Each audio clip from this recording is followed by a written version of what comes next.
Good evening. This is Thinking Green. My name is Tim Hanser. Ronna Steller is normally the host for this show, but this week Ronna is actually going to be our guest. Before I get to Ronna, I wanted to talk a little bit about the election cycle, which is why Ronna is here as a guest as opposed to the host. So everybody knows that there's been a lot of discussion about the presidential debate. Presidential election has been going on for well over a year, this discussion. But there are other races, and those races are very consequential, not only to the nation, but also to the state. There are at least 4 other races that everybody viewing tonight will have the opportunity to vote in. There's the race for U.S. Senate. There's the race for Congress. We had Jonathan Pelto, who was running for Congress, on last week. We have the race for state Senate and also the state rep race. So the reason we have Ronna as a guest this evening is because Ronna is running for state rep in the 39th district. So welcome, Ronna, as guest. Glad to be here, Tim. It's a little unusual to be on this side, but I don't know, maybe we can do this more often. We'll see. So before we kind of talk about some of the topics that we're going to talk about this evening, I wanted to get a little bit of understanding why you're running for this seat, and also kind of why is it that state level government is so important? Well, I mean, really, even though we know it's a Democratic, almost monopoly city, I think to run, in part, you kind of want to have to do the job.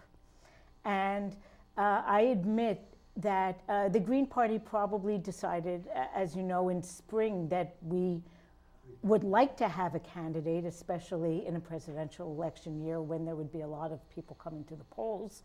But it became almost urgent when we realized that the city Republicans had not nominated anyone to run on their line. At the time, we were not sure who was going to be the Democratic candidate. There was a primary coming up between the incumbent, Ernie Hewitt, and Chris Soto. And the worst thing that could have happened would have been that we had an unopposed Democrat running for office, because there would have been no discussion of issues at all, no debates, no forums, and just no media attention, because, like, what's the point? Right. And yeah, as you know, the city of New London has a lot of challenges, and unfortunately, given its current condition, being a small land mass, half of it's not taxable, there is a great amount of reliance on state policy, and it has a lot of impacts on the city. So not having discussions at this level would seem like a really, really bad thing for the city as a whole. It seemed like a terrible idea. And of course, since then, Andrew Lockwood he is a Republican, but he's running as a petitioning candidate. So as a result, there have been quite a few debates and forums. There are some more coming up. And I really feel good that that's happening, because I was so afraid that it would just fall by the wayside. And as you mentioned, the state legislature is really important to people. The decisions that are made in Hartford generally affect our day-to-day lives far more than what happens in Washington, D.C., even though you wouldn't know it at all by listening to the media. Right. So let's talk about some of those topics. You know, New London is a small city. There's several urban areas in the state. Really 5 come to mind in particular. You've got the bigger 3, which are Hartford, New Haven, and Bridgeport. And then you have New Britain, which is kind of this next level down to New London, which is a little smaller still. And all 5 of them have a lot in common in that they have a lot of non-taxable properties, and they really rely a lot on state aid, and they're really impacted by policies in the state. So how, from a city perspective, what do you think is important to really be focusing on? Well, it's funny that you mentioned we're very dependent on state aid, because we're sort of set up to depend on state aid. When I first moved here, I'd be really irritated getting our tax bill and saying, you know, the mill rate is 28, but if it were not for the, benevolence of the state, it would be 46, as though we were kind of a charity case. And in fact, with over half of our property non-taxable and pilot not funded at the state level the way it's supposed to be, we were really set up, and we were sort of subsidizing the surrounding suburbs, but we were the ones who were considered the dependent ones. And it kind of burned me up, and I guess it still does. Apparently. So I want to explore this idea a little bit about the city subsidizing the suburbs. What exactly do you mean by that? Because I'm not sure everybody at home may understand that. Well, of course, some of the nonprofit organizations in the city are small, and they mostly benefit city residents or government buildings, which are probably pretty typical of any city or town. But a large percent of our land is taken up by institutions that serve the region and beyond, the Coast Guard Academy, Connecticut College, and Lawrence and Memorial Hospital. I don't know the square mileage off the top of my head, but I'm guessing that the three of them together take up nearly a quarter of the land mass. At least, I would imagine at least 1 square mile of our 5 square miles. And some of this is valuable property. It's waterfront property, it's commercial property, and it just seems, so they require services from the state, from your years in public works, we keep the, streets paved, and, the infrastructure needs of these nonprofits are provided by the city, and yet it's very hard to get revenue from them to pay for those. And so every time someone from Waterford or East Lyme or Groton uses L&M Hospital, they are using some of our resources, and we're footing the bill. I even felt this was a problem when I lived in Waterford and worked at the hospital. The then CEO of the hospital, Bill Christopher, used to have these little focus groups. And I asked him, would the hospital ever charge a $1 a night bed tax for non-New London residents to give as a voluntary offering to the city? And he said, no way, why would we want to do that? Right. Well, they're not being made to make those types of decisions. Right. So really, kind of to this issue, what are the possibilities? What can be done as a state rep? What could you do? Well, one of the challenges that we have in the state, well, there are a few, but one is that property taxation is really the only way municipalities and towns can raise large sums of money, and yet it's dictated to us how we can collect that money. One of the one of the rules is we're not allowed to split our tax mill rate on land and improvements. So I know some people who have watched have heard about land value taxation, but I think it's a bigger issue that I think towns should be able to decide how to administer the property tax. And in the last session, Representative Baumgardner suggested that nonprofits be taxed on their land holdings, which are in fact the resources they get from their host cities, but not be taxed on their buildings, because their buildings are where they're providing their charitable mission. And that makes a lot of sense to me, but instead of having the state in its typical manner starting a pilot program and having municipalities have to buy into the pilot program and then a pilot report, on pilot, so to speak. Right, and report to OPM and have a lot of rules. I kind of don't see why the state doesn't say property tax, that's just within the purview of the city, do what works for you. So would that extend to, what you're saying is, would that extend to making decisions about what properties are taxable and what properties are not taxable, that be done at a local level as opposed to a state level? I think it's an interesting idea to explore. I personally think that nonprofits should be taxed. Nonprofits that are very grassroots organizations that have very specific missions, they really don't have a lot of property. And yet we see many nonprofits that have a lot of valuable land, and and they're really taking it off out of accessibility to the public often, and I think they should be taxed. There would have to be some tweaks, I imagine, maybe not necessarily in New London, but in some places, there's land held in conservation in places and farms. But traditionally with a land value tax assessment, where you have more urban services is where your land is most valuable. Right. So a parcel, it's kind of like paid parking. If you park out in, some back road in Colchester, you're not going to have to pay to park your car. But if you go to Manhattan, you're going to have to pay a bundle to park your car because you have access to a location there that's really valuable. And we don't think about how valuable New London is as a location, but actually for hundreds of years, New London has been a very valuable location. Right. It's funny, I just thought about your comparison of large nonprofits versus small nonprofits, saying that small nonprofits don't hold much land, where in fact, many of them don't hold any land. So they're renting space. So in fact, they are paying property taxes through their landlord, whereas the nonprofits with more means are actually kind of able to skirt paying taxes. So it's almost seems like not only do we have a system where the larger nonprofits don't pay, but the smaller ones who have less means are paying indirectly.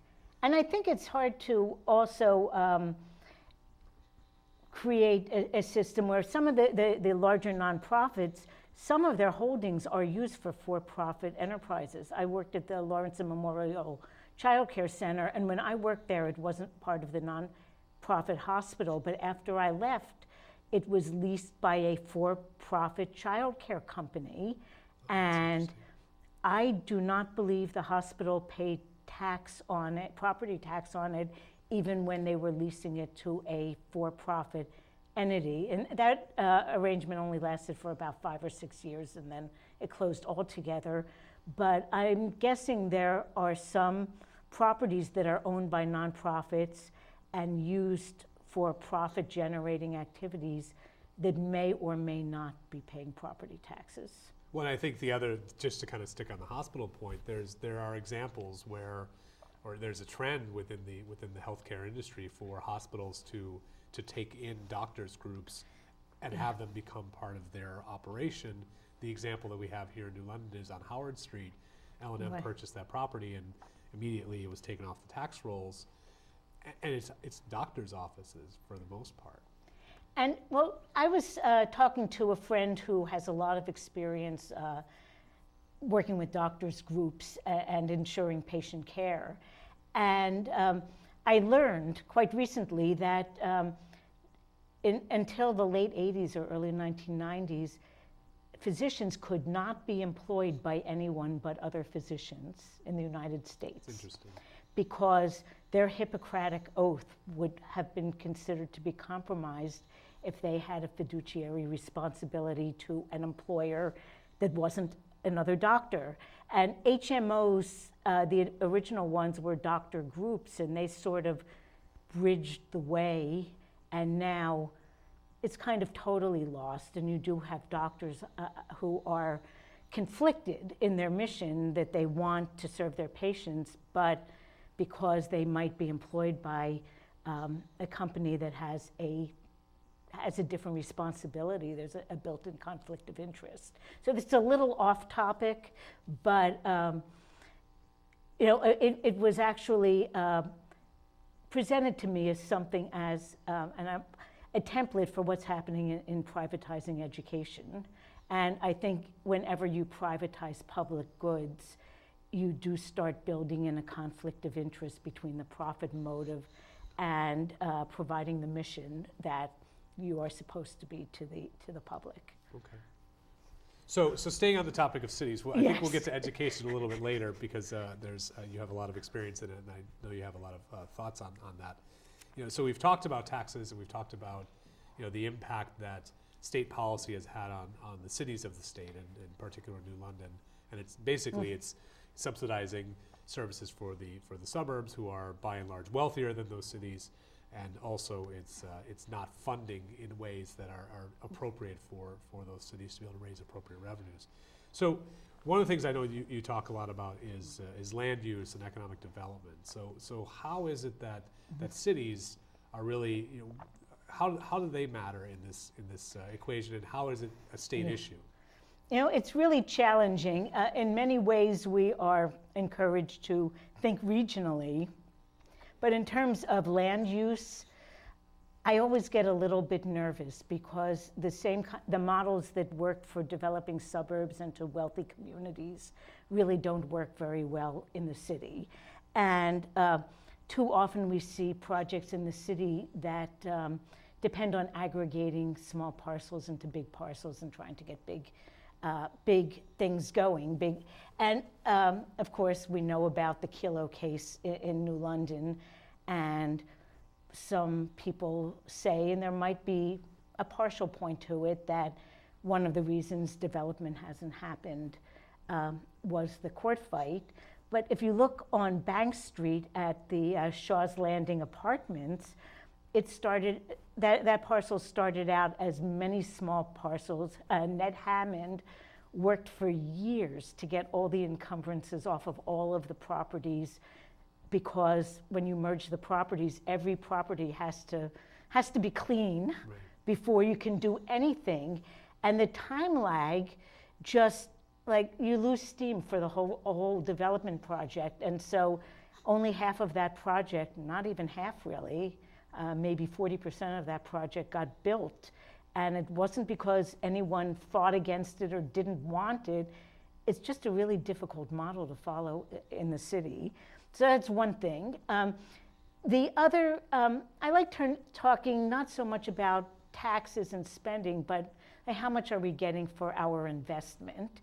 So when we give corporate tax breaks, we've seen this in the state with the recent Lockheed Martin deal, which, if you look at the numbers, it's not the worst deal ever. We've seen a lot bigger corporate welfare cases if you look on a per job basis. But this is a company that would be hard to move. And it sets a precedent now. I think there are a lot of other companies that are more insurance companies, other state, other companies that have been in Connecticut for years that could move easily, and everyone now wants a tax break. And when that happens and you have the bidding wars between states, between towns, you're not really developing and you're not really creating more jobs, you're just moving everyone around. So I think it's really, we need to stop just assuming that we have to entice companies with tax breaks. And before the show we were talking about GE, and they left Connecticut. They did not go to the spot that was offering them the biggest break. They went to the place where they felt they got the supporting resources that they needed. Well, I think looking locally, you have Pfizer, who has demolished a huge swath of its site in Groton. The office I worked in several years ago is no longer there. And they moved to Cambridge. They did not move to a lower cost. Not to North Carolina or out in the country somewhere. Or Ledyard. They moved to one of the most expensive places in the country. The same place really down the road, effectively, from where GE moved. So kind of to that point, what is it that we as a state need to do, and how do we need to change looking at what drives economic development, and how does that fit in with cities? Well, I think we do have some natural resources that are pretty unique, and I'm not sure New London or the state have always done a great job of demanding that along our coastline we dedicate to that space to water-dependent uses. You're going to do best if you tailor the companies you're looking for to the unique resources you have. The other thing, the Green Party has been has promoted single-payer universal health care. Medicare for all is maybe a less threatening term for some people. For as long as I know, I think as long as there's been a Green Party. And although I really oppose most corporate welfare deals, I don't think it's the job of the government to subsidize the private sector. Colorado this year has a ballot initiative to create a statewide Medicare for all system, and that's, I don't know if the country will ever get a national system, but if Connecticut were to pioneer something like this, health insurance and disengage health insurance from employment, and we're used to it, but it really doesn't make sense that our health insurance is tied to our employment, and it doesn't make sense for us as individual humans, and it doesn't make sense for businesses. Right. I tell people my Toyota Corolla was built in Canada by a union shop. The workers were very well paid, and Canada moved a lot, actually enticed a lot of the auto industry across the border, partly because it saves them at least $1,000 per auto not to have to provide health insurance for their workers. So we can't even compete with union workers in Canada. Right. I mean, we worry about the very low wage, global South wages making it hard for us to compete, but we can't compete with Canada. So it seemed, it's Canada is not much different than the Northeast, especially Eastern Canada. So really it seems like one thing we should be looking at is what Colorado does and where this plays out, and maybe this will be a path towards how Connecticut can address these issues as well. One challenge in Connecticut is we hate to be the first to do anything. The Chamber of Commerce. We are the land of steady habits. We are. The Chamber of Commerce sent out a questionnaire, and they will be posting them on their website. And I'll provide a link to my answers as well. But they were asking about how to promote more tourism in our state. And I happened to be visiting the Pacific Northwest when I was filling this out, and said, well, we could be the first to legalize recreational marijuana because it's done well in Colorado and Oregon and Washington. Well, we won't be the first because it's on the Massachusetts ballot this year, and it's up by 7 points or so. So I expect it to pass. But I don't think we can just keep expecting people to come for the same old. And sometimes we just have to.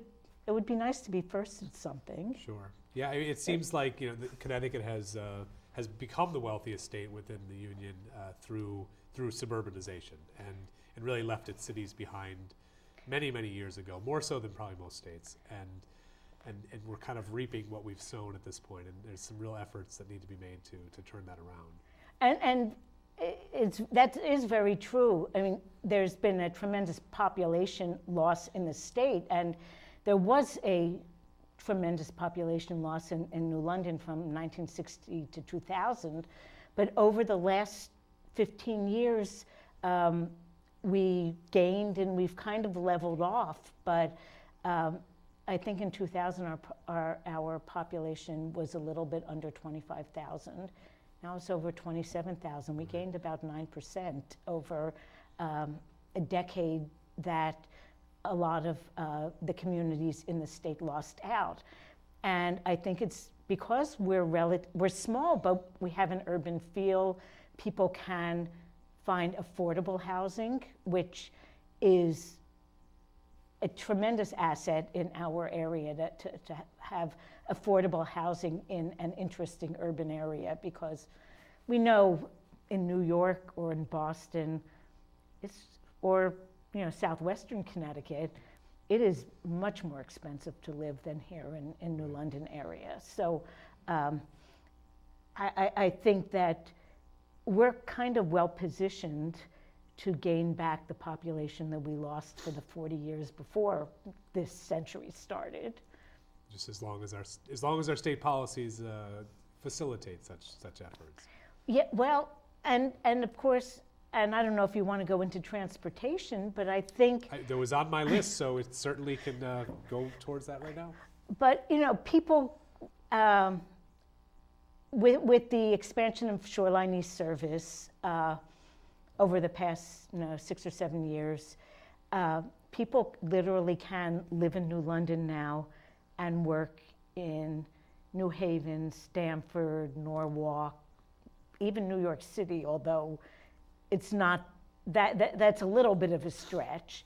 But transportation is really key.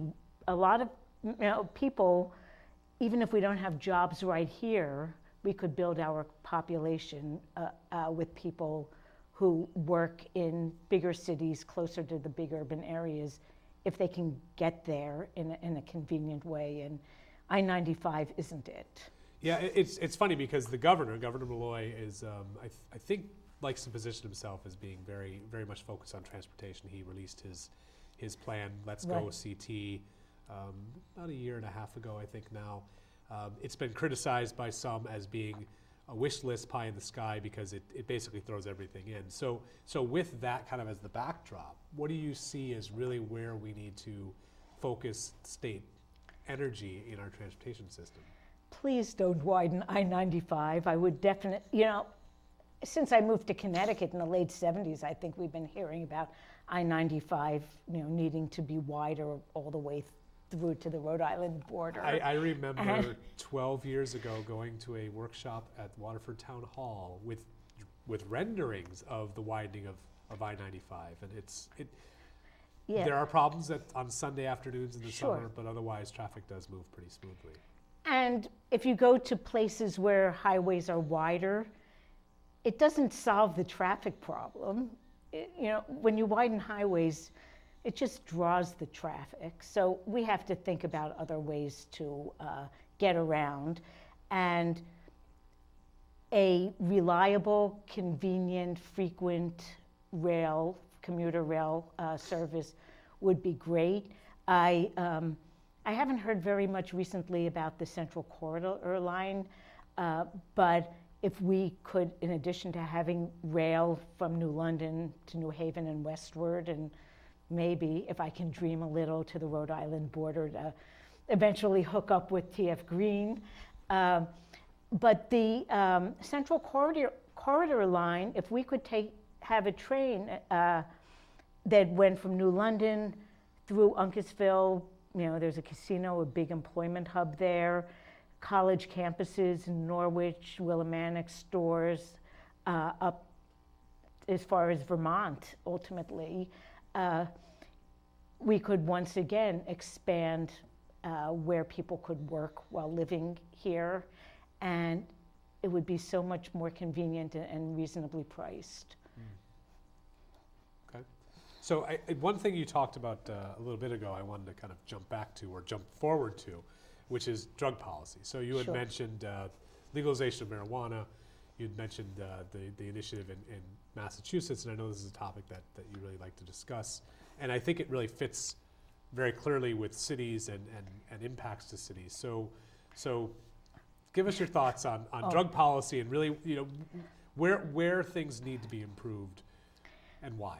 Well, Cliff Thornton, whom I met 10 or so years ago, who ran for governor on the Green Party line in 2006, was really the first person who I ever talked to about drug policy. And at the time, I think I was ready to hear it because I worked for Head Start. I had 12 preschool students, and 4 of them had incarcerated parents. And we're talking 3- and 4-year-olds, and they were basically orphaned because their parents were incarcerated, none of them for violent crimes. And Cliff used to say that the war on drugs is 2 degrees from everything. And I'm not sure that's literally the case, but it touches so many things. And this might sound a little bit off topic, but there was a Facebook thread that touched on the Kilo case recently. And part of my problem with the decision in the Kilo case was that it said that if you live in a depressed city, you can lose your home for economic development, so that a wealthier owner might raise the property tax base. And that same ruling didn't apply to people who live in rural or wealthy suburbs areas. So it seemed to me that city dwellers were not getting equal protection under the law in terms of ability to enjoy our own properties. And part of the drug war plays out the same way. When we have the drug-free zones, that there are automatically tougher penalties if you're near a school, park, or housing project. You know what? That's all of New London. Nearly every acre of New London, people who are caught using or trafficking in drugs are more likely to really serve time than people who live in other areas. I live in an interesting neighborhood that is kind of working class, and we used to see a lot of drug transactions on Ocean Avenue near our house, and it was fascinating to us that the purchasers usually were white and they drove off to the south, and the sellers who had the better cars were brown and black and they drove north. So, we know that drug users are not predominantly city dwelling people, but the illegal marketplace exists here, and it's impacted the safety of our neighborhoods. You think about prohibition of alcohol in the 1930s and the amount of crime that was associated with the turf wars. It's playing itself out in our cities. Maybe in New London, not quite so much as in larger urban areas, but it certainly impacts some of our neighborhoods in New London, places where there have been shootings and other violent acts. Very often it's because of a drug deal. So I think that the prohibition is more of a problem than using drugs. I'm not pro-drug use, although we all do use drugs, really. Coffee, we drink coffee. It's sort of arbitrary if you look through history what drugs are stigmatized in each culture and which ones are accepted. I grew up in a Jewish family, and we drank wine, from age 2 or 3. There was never a prohibition against drinking wine.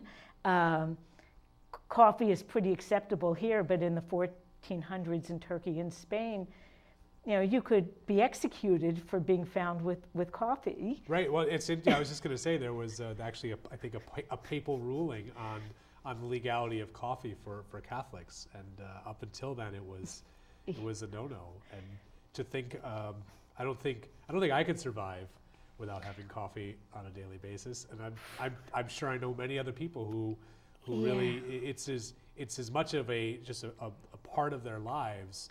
They don't think of it as an addiction. It's just a habit that's a part of their daily routines. And because it's legal and it's not particularly stigmatized, we have choices. We can purchase coffee that's traded fairly, that's grown organically, that's shade grown. We can support women's cooperatives. We have a lot of buying choices, so we can choose to be responsible coffee drinkers. But although I think I could survive if coffee were outlawed, I probably would be pretty miserable, and I'd sometimes go outside the law. And if I were buying coffee the way people buy illegal drugs, you don't know if you're really getting coffee. You don't know if it's got any potency or not. You don't know what kind of violent turf wars are being generated as people fight over this profit stream and don't really have access to lawyers. One thing that the legal cannabis business owners are having in states where it is legal is that they can't have bank accounts. They can't. So, what do you do with the money? You buy cars, with cash. How do you ever build up a credit rating? How can you get a mortgage? There's just a lot of insanity related to the Prohibition Act activity that's filled the void. And if we got rid of that craziness, then we could deal rationally with people who have problems with the drugs themselves, as we do with people who have trouble with alcohol, which is a potentially dangerous drug, but people aren't going to go to jail just for ingesting it. Right. So you've talked a little bit about the safety implications of making something illegal, public safety implications. Right. So there are other arguments. Sure. And I'd love to. I think they're really valuable arguments. I think it's important to kind of flesh those out. So beyond just this idea that prohibition really diminishes public safety, Right. what other benefits does repeal of prohibition have? Well, wow, there are so many. From an economic perspective. We have time. We do. From an economic perspective, not only is cannabis, recreationally or medicinally is more regulated now, but because of the prohibition, we haven't even been allowed to develop hemp-based industries. And industrial hemp really does have a lot of potential for small-scale manufacturing. So that's one piece that there hasn't been any research on things. We're learning now that in states that have legalized medical marijuana, that opioid overdoses are down. So that rather than what we had been taught, that marijuana is a gateway drug to harder drugs, we're learning that it is actually often a gateway out of hard drug addiction and helps some people with PTSD and other problems. And then you can't really talk about the prohibition without talking about the high incarceration rates and the injustice that it creates. And we know now that the war on drugs was in part started by the Nixon administration in order to be able to discriminate against certain groups of people. And I was young in the 60s and 70s, and it seemed as though the harsher treatment of drug use was directed both at African American communities and also at the young, Right. because it felt as though the establishment at the time was at war with both groups. And by declaring a war on drugs, those groups could be discriminated against. Now, we young people grew up, but the Black and brown communities, they're still there. And it's changed the whole attitude towards policing in this country, and not in a good way, to the point that I'm not really sure what the way out of is. It started policing as almost an occupying force in some neighborhoods. As soon as police are called upon to protect people against themselves, which taking drugs, it's like, what is we'll have a libertarian moment here. What is the role in government in protecting individuals against their own activities? And is it really a good use of public funding to worry about people who ingest stuff that's maybe not approved, but if they don't have other problems that manifest themselves, why does the government need to spend resources on it? So I think the nature of policing just changed with this idea that police were out to protect people against their own choice of activities. And we're seeing huge militarization of the police forces now. I know Second Amendment rights and gun rights in general are a big topic right now. And I worry that militarism is escalating everywhere, on the police force, in our neighborhoods. I think that the drug war was part of what started that cycle. So it seems like the militarization piece is an issue of concern about civil liberties and civil rights, but it also sounds like it'd be very expensive. I'm sure it is, and our whole militarization in general is very expensive. If we look at the national budget, more than half of it is to maintain our military. And though I'm not against, defending ourselves, I mean, our spending dwarfs like the next 5 countries all put together. I believe it's next 13 countries, actually. So, which is a lot, but kind of focusing more on a state level issue, right. which is state policies and how it impacts how we fund police departments and what type of money has to be put into enforcing drug laws. And the type of things we spend money for. I know that when I've run for city council, I've gotten some union endorsements, but I'm pretty sure I'll never get police department endorsements.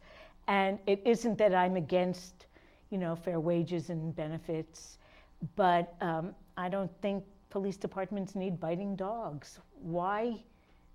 How did that become a mission of the police department to kind of act as an occupying force in a neighborhood?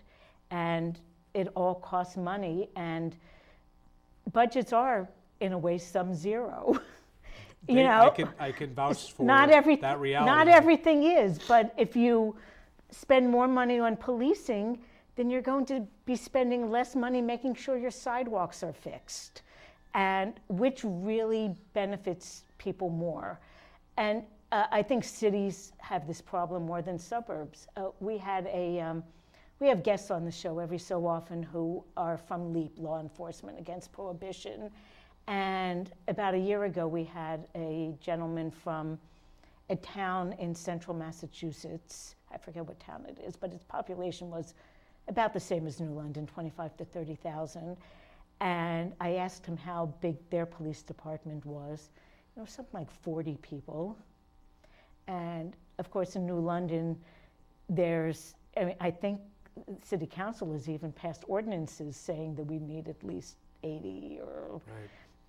And so policing has expanded, and it seems like every year it takes a bigger bite out of city budgets. I don't know what we can do about it from a state point of view, except we can change laws, drug laws, for example, and the cities would be the beneficiaries more than the suburbs.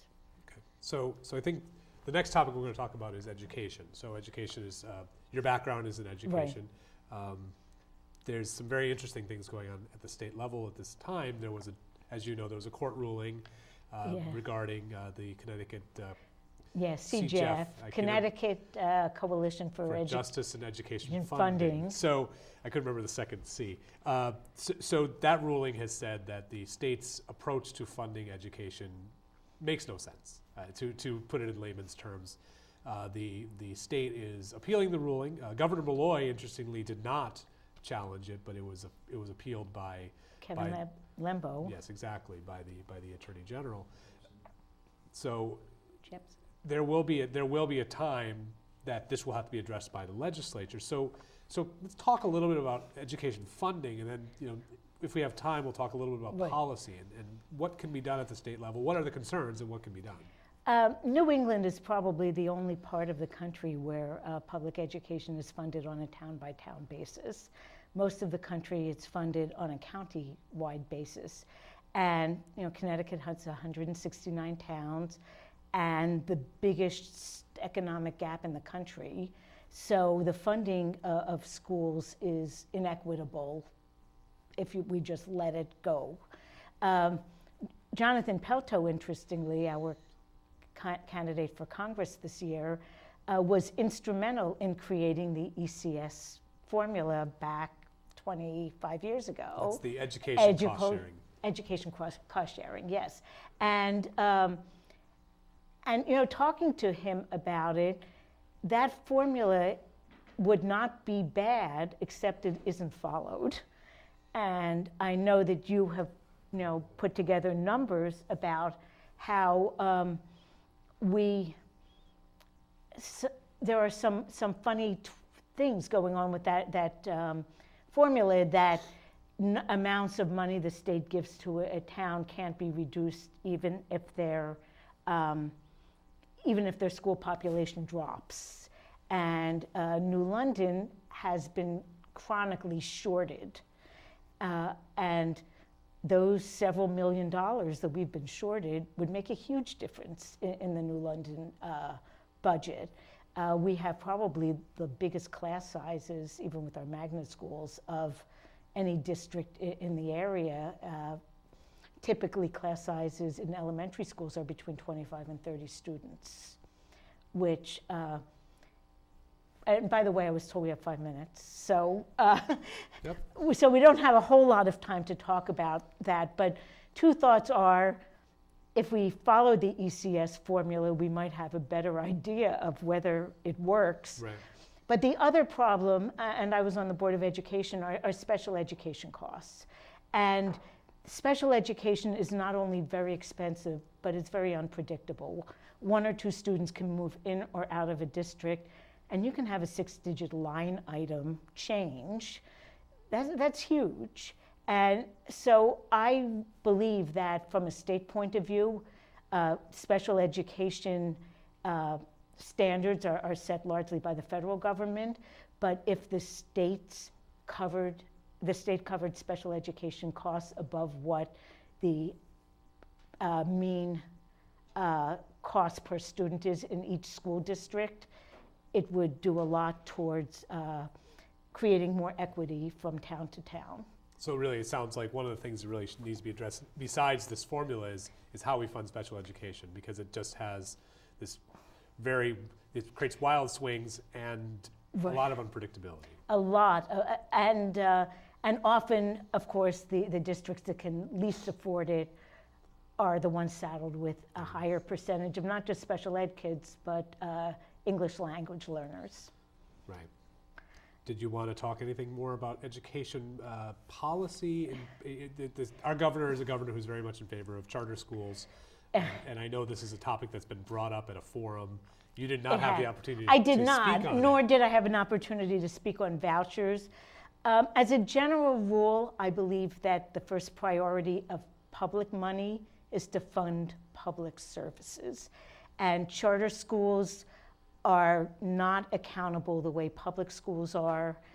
They might have a place, but beyond some mandated costs that local boards of education have to cover, like special education needs, transportation needs, some kind of nursing parity with the public schools, I really think our taxpayer dollars need to go towards public services before they go to private services. And that's in education, but it's in everything else as well. Yeah. And I think the interesting, a really kind of key figure in the charter school dialogue at the national level is Diane Ravitch, who worked for George H.W. Bush as the Undersecretary for Education, and initially was very much in favor of charter schools, and has since then realized that they really aren't effective, and they're not effective from a performance perspective or from a cost perspective. So hopefully we can really kind of get that message out there. And I do want to tell people that on Friday, if you want to talk to Jonathan Pelto, meet him face to face. He actually got a donation from Diane Ravitch, and he's been a huge advocate for public education not being supplanted by charter schools. Yeah, so I think we're out of time. There's a couple of events I wanted to announce. There's a forum for the candidates for the 39th and 41st districts. Those are the 2 districts that represent New London. That's tomorrow at 7 p.m. and that's at the Senior Center. Sorry, it's at the meet and Senior greet Center. at 6:30. There's a meet and greet at 6:30. And debate at 7. And then there's the congressional district, 2nd congressional district race debate, which is at Conn College this year instead of at the Guard. It's on the 25th. So there's some time before that, so I'm sure we'll give you some more details. And it's a Palmer Auditorium, and all 4 congressional candidates will be participating. That's great. So it's the first time that's happened for the day paper, so kudos to them. Thanks for tuning in. So thank you. Next week we will have Lauren Shaw, who is running for state rep from 38th District. Thank you. Good night.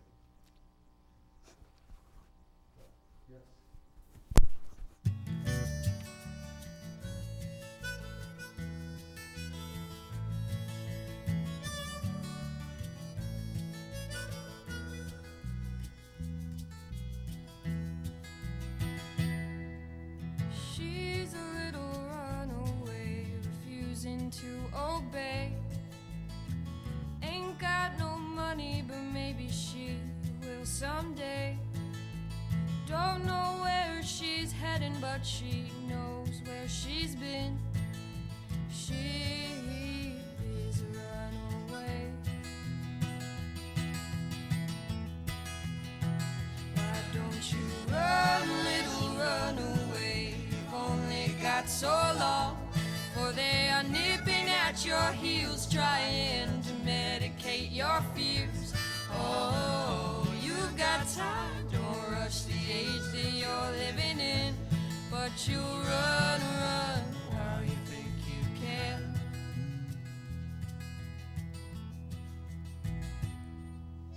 She's a little runaway, ain't got the time of day to listen to her mother or hear what she has to say. So mama's all tears and daddy will hit their hay. She wonders where her runaway will stay. Under the stars